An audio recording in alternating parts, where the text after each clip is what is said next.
Hello दोस्तों, नमस्कार। मैं संजय गुप्ता। दोस्तों, आप सभी लोगों का हमारे YouTube चैनल में बहुत बहुत स्वागत है। दोस्तों, लाया हूँ एक शानदार सी मोटिवेशनल हिंदी कहानी आपके लिए।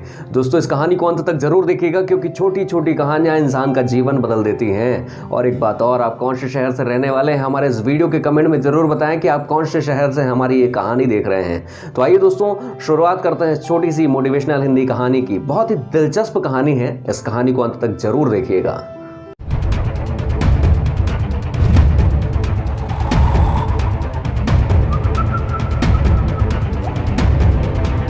दोस्तों, एक शहर के संग्रहालय के बेसमेंट में कई सारी पेंटिंग्स रखी हुई थी और यह वह पेंटिंग्स थी जिन्हें संग्रहालय में स्थान नहीं दिया गया था, जिन पर मकड़ियों ने अपने जाले को तैयार कर लिया था।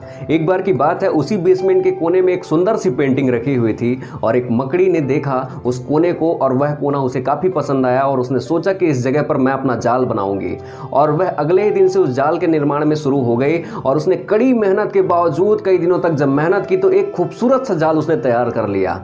और यह जाल उस मकड़ी के लिए दुनिया का सबसे खूबसूरत सा घर था और वह मकड़ी उस जाले का विशेष रूप से ख्याल रखती थी। कई दिन बीतते गए।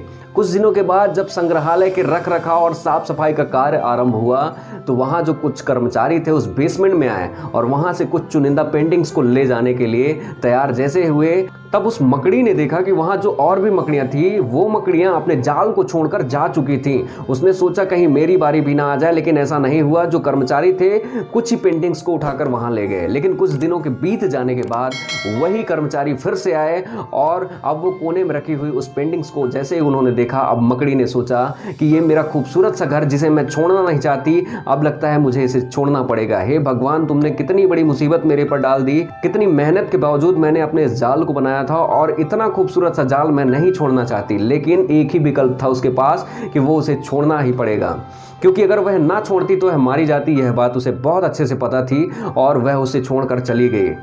अब जैसे ही वह मकड़ी उस स्थान को छोड़कर चली गई, वह काफी दुखी रहने लगी, उदास रहने लगी, निराश रहने लगी। वो जब भी उस बेसमेंट के जाल के बारे में सोचती काफी दुखी हो जाती थी कि इतना खूबसूरत सा घर अब उसे कहीं नहीं मिलेगा, लेकिन रहने के लिए कहीं ना कहीं जगह तो तलाश करनी ही पड़ेगी। तभी उसे एक बगीचे में एक कोना दिखाई दिया और वह कोना उसे काफी पसंद आया और उसने सोचा अब मैं यहाँ पे अपना जाल बना लूं। और उसने वही मेहनत वही लगन के साथ उसने उस जाल के निर्माण में अपनी ताकत झोंक दी और जैसे ही कुछ दिन बीत गए, वह जो जाल तैयार हुआ उस मकड़ी का अब तक का सबसे खूबसूरत सा जाल था।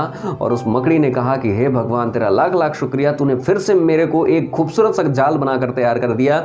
जो हुआ मेरे साथ सब अच्छा हुआ, अन्यथा मैं इस खूबसूरत से जाल का दोबारा निर्माण नहीं कर पाती और इस खूबसूरत सी जगह पे नहीं आ पाती। दोस्तों, ये छोटी सी कहानी हमें हमारे जीवन में बहुत बड़ी बात सिखाती है कि हमारे जीवन में भी कभी कभी ऐसा कठिन दौर जरूर आता है जब हमारा सब कुछ बना बनाया हुआ सब कुछ बिखर जाता है और तब हम उस परिस्थिति में या तो अपनी किस्मत को कोसने लगते हैं या फिर भगवान से शिकायत करने लगते हैं। लेकिन वास्तव में वह बुरा वक्त ही आपके हौसले की असली परीक्षा लेता है। अगर आप अपने हौसले को मजबूत रखते हैं, अगर आप उसी हौसले से, जिस हौसले से आप पहले भी जीते थे, जिस हौसले से आप पहले भी चुनौतियों का सामना करते थे, वही हौसला अगर तब भी आपका रहता है तो आप दुनिया में सब कुछ कर सकते हैं और फिर से नई ऊंचाइयों तक पहुंच सकते हैं। दोस्तों, कभी भी हौसला मत डगमगाएं। कभी कितना भी बुरा वक्त क्यों ना आ जाए, अपने हौसले से उन कठिनाइयों को, उन मुश्किलों को दूर करने की कोशिश करते रहें। जीवन में अच्छा वक्त फिर से आएगा। कभी हार मत माने जिंदगी में।